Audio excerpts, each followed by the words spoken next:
اللہ کے نبی صلی اللہ علیہ وسلم کی ایک حدیث جو قربانی کے سلسلے میں ہے، اس کے اوپر کچھ باتیں ہوئی تھی۔ بتایا یہ گیا تھا کہ اللہ کے نبی صلی اللہ علیہ وسلم سے پوچھا گیا کہ یا رسول اللہ ما هذه الاضاحی، کہ یا رسول اللہ یہ قربانی کیا چیز ہے؟ تو اللہ کے نبی صلی اللہ علیہ وسلم نے جواب دیا سنت ابیکم ابراہیم، کہ یہ تمہارے والد حضرت ابراہیم علیہ السلام کی سنت۔ یہاں تک بات ہوئی تھی۔ اب آگے اس حدیث کے اندر میں یہ ہے کہ اللہ کے نبی صلی اللہ علیہ وسلم سے پھر پوچھا گیا، صحابہ نے پوچھا وما لنا فیہا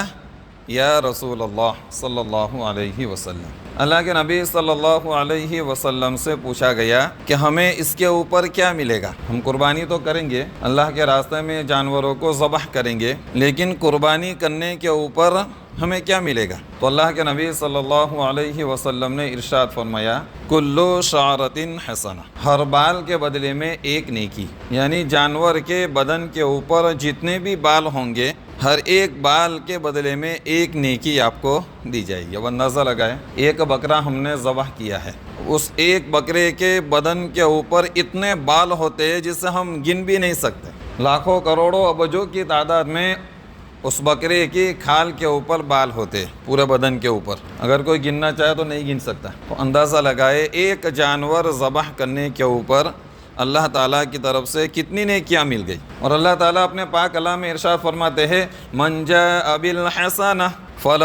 عشر امثالھا، جو ایک نیکی لے کر کے آئے گا ہم اس کو 10 گنا زیادہ کر کے عطا کریں گے۔ اندازہ لگاؤ ایک جانور ذبح کرنے کے اوپر اللہ تعالیٰ کی طرف سے کتنی نیکیاں، لاکھوں کروڑوں کی تعداد میں نیکیاں ہمارے نامہ اعمال کے اندر میں لکھ دی جائے گی۔ اب اگر کسی نے 2 جانور ذبح کیے تو کتنی ہو جائے گی؟ کسی نے 3 جانور ذبح کیے تو اور مزید اس کے نامہ اعمال میں نیکیاں لکھی جائے گی۔ تو اللہ کے نبی صلی اللہ علیہ وسلم نے ارشاد فرمایا کلو شعرۃ حسنہ، کہ اگر تم اللہ کے نام کے اوپر جانوروں کو ذبح کرو گے تو ہر بال کے بدلے میں ایک نیکی عطا کی جائے گی۔ تو کسی صحابی نے پوچھا وما الصوف یا رسول اللہ، کہ اگر جانور کے بدن کے اوپر صوف ہے، اون ہے، تو پھر اس کا کیا مسئلہ ہے؟ تو اللہ کے نبی صلی اللہ علیہ وسلم نے ارشاد فرمایا ہر صوف کے بدلے میں ایک نیکی۔ اب ہم گیٹے کی قربانی کرتے ہیں، اب گیٹا آپ نے دیکھا ہوگا اس کے بدن کے اوپر اون ہوتا ہے، اون کتنا زیادہ اون ہوتا ہے، اندازہ لگاؤ ایک گیٹا ہم نے ذبح کیا تو ہمارے نامہ اعمال کے اندر میں کتنی ساری نیکیاں لکھی جائے گی۔ قربانی کی ایک فضیلت تو یہ ہوئی کہ جب بندہ اللہ کے نام کے اوپر جانور کو ذبح کرتا ہے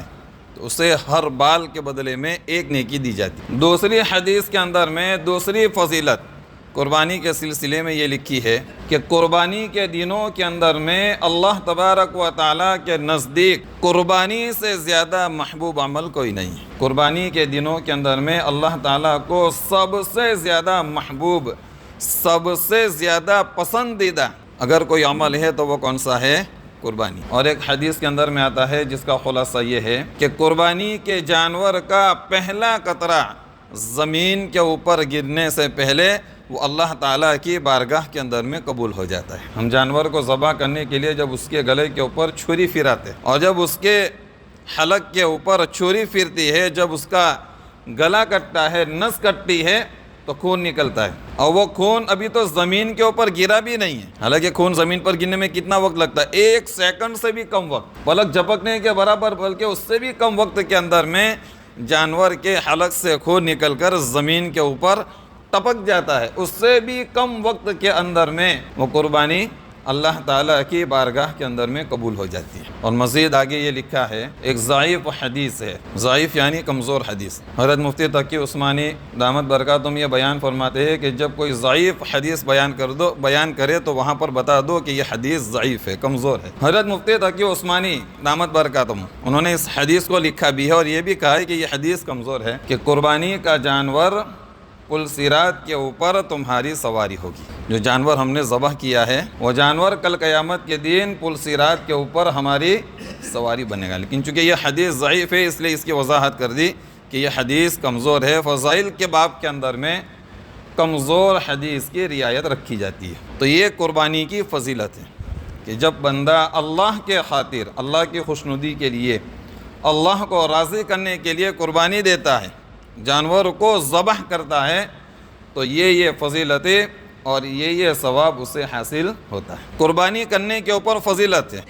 اور نہ کرنے کے اوپر وعید بھی ہے۔ حدیث شریف کے اندر میں آتا ہے، میرے اور آپ کے آقا سبز گنبد کے مکی حضرت صلی اللہ علیہ وسلم نے ارشاد فرمایا کہ جس کے اوپر قربانی واجب ہو اور وہ قربانی نہ کرے تو اس کو چاہیے کہ وہ ہمارے عیدگاہ کے قریب بھی نہ آئے۔ بڑی وعید اللہ کے نبی صلی اللہ علیہ وسلم نے ارشاد فرمائی، یعنی غصے کے اندر میں آ کر کے، جلال کے اندر میں آ کر کے اللہ کے نبی صلی اللہ علیہ وسلم ارشاد فرما رہے غصے میں، اور یہ کہہ رہے کہ جس کے اوپر قربانی واجب ہو اور وہ قربانی نہ کرے تو اس کو چاہیے کہ وہ عید کے دن ہماری عیدگاہ کے قریب بھی نہ آئے۔ اندازہ لگاؤ، جب اللہ کے نبی صلی اللہ علیہ وسلم اتنا غصہ ہوتے ہیں تو وہ وعید اور وہ عتاب اور وہ غصہ کوئی معمولی، جس کے اوپر قربانی واجب ہے ان کو تو قربانی کرنی ہی ہے، اور جن کے اوپر قربانی واجب نہیں ہے وہ بھی ان فضیلتوں کو دیکھتے ہوئے قربانی ثواب کے خاطر، فضیلت کے خاطر